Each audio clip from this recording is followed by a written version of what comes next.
8:08, RSM Breakfast, Michael Christian, Mick McGuan with you until 8:30, then racing ahead with Shane Anderson. And Mick, if you wanted to map out your career, young player coming into a football club, and you had the choice of who you might play your first game against, I reckon it might be just a nice, easy one in with playing Greater Western Sydney, and that's what our next guest did on Sunday. And his name is Cameron Delaney, and he joins us. How are you, Cam?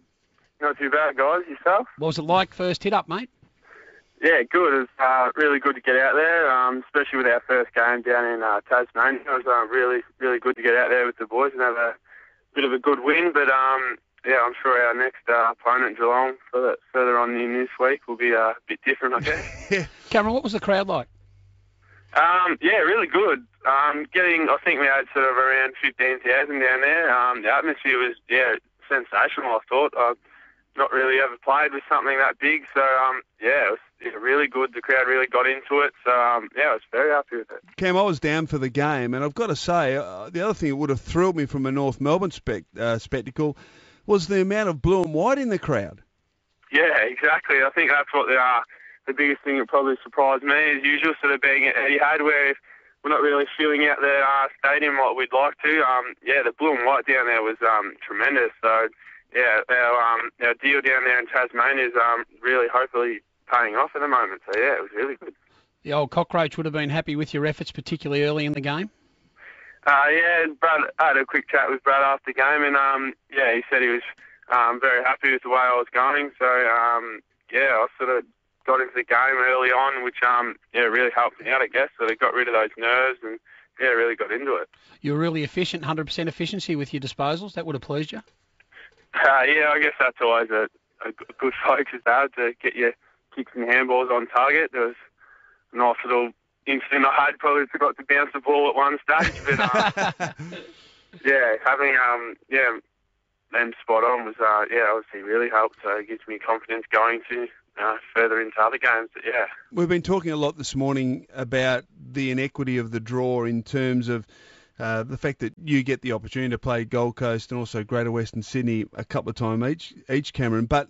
And we chalk it up, well, there's 16 points that you've got, but it's not that easy, is it? I mean, you've still got to go out, you've still got to commit yourself, you've still got to win the game.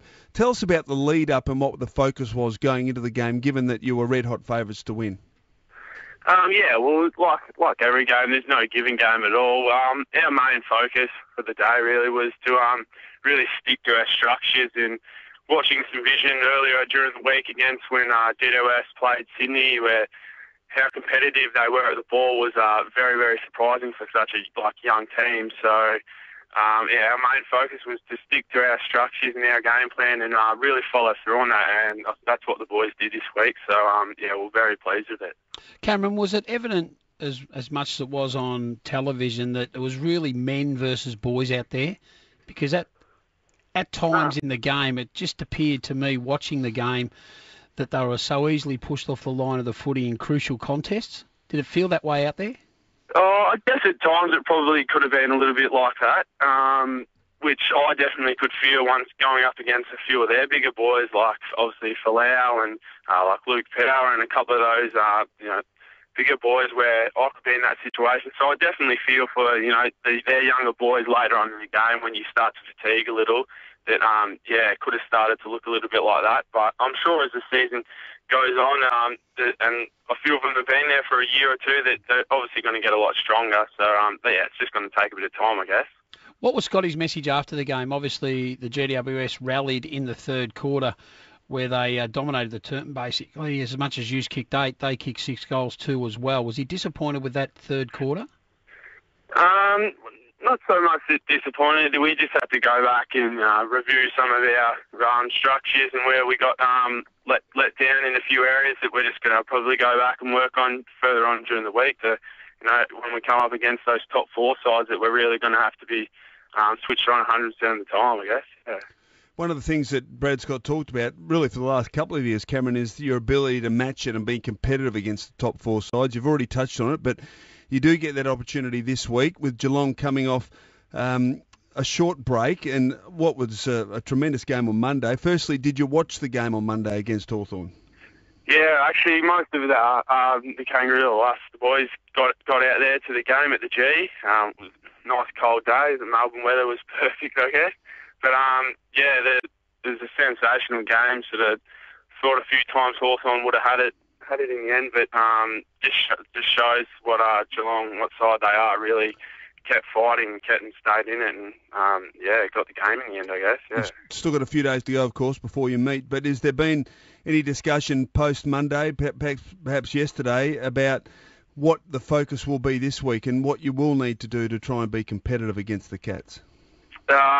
We haven't really had any meetings or anything yet where we've touched and focused on too much just yet. I'm guessing sort of today and tomorrow we'll really get stuck into how we're going to shut down them, hopefully, and get the boys over the line and get a good win. So, yeah. Have you targeted a player where, and I know you probably haven't been told yet, but where you think, I might get the job on a particular player coming up on Sunday? No, not really. I haven't really been told. Selections already hasn't still been up. There's plenty of guys in the VFL that have been playing pretty well, and there's still a few guys that might be coming back from injury. So, not sure if even, it might be pretty hard for the coaches and match committee to select a team this week. But I'm sure once that arises, all of us are going to give it a fair crack on who we've got. So, yeah, I'm sure you will, mate. And one more from Mick before we wind up. But I'm pretty sure you'll be playing, mate. No doubt about that, Cam. Just in relation to the discussion Scotty had with Todd Goldstein up in the coach's box, which we very rarely see. What was all that about? I'm not too sure exactly what it was particularly about. I think they just wanted to show him some vision on maybe just a clip earlier on in the game or something, and they just couldn't get it to function down on the bench. So I think they just wanted to get him up there and just show him just a bit of pace there. That's all. Simple as that. Good Innovation, on you, Chris O. Yeah, absolutely it is. Good on you, Cameron. Well done on you to boo, mate. It was a great effort, and we wish you all the best against the Cats. No worries. Thanks very much, guys. Thank you. Cameron Delaney joining us from the North Melbourne Football Club, and a comprehensive victory down in Hobart. And Cameron's quite right, Mick, about the crowd. I think it was about 12,000, and always difficult to try and read the crowd. Officially, it was just over 11,000. But the amount of blue and white that you could see, it was a game dominated by North Melbourne support. And I've got to say, witnessing it firsthand, they had a lot of support in Hobart, and I think it may well lead to some bigger and better things for them. Did it surprise you, Chris O, going to Tasmania and understanding how passionate Tasmanian people are about their footy? The crowd didn't surprise me so much, but because I thought there'd be a lot of independent observers just going to watch a game of AFL football. But the thing that did surprise me was just the amount of... The colour. The colour. The North Melbourne support. That's positive. Was the thing that did surprise me.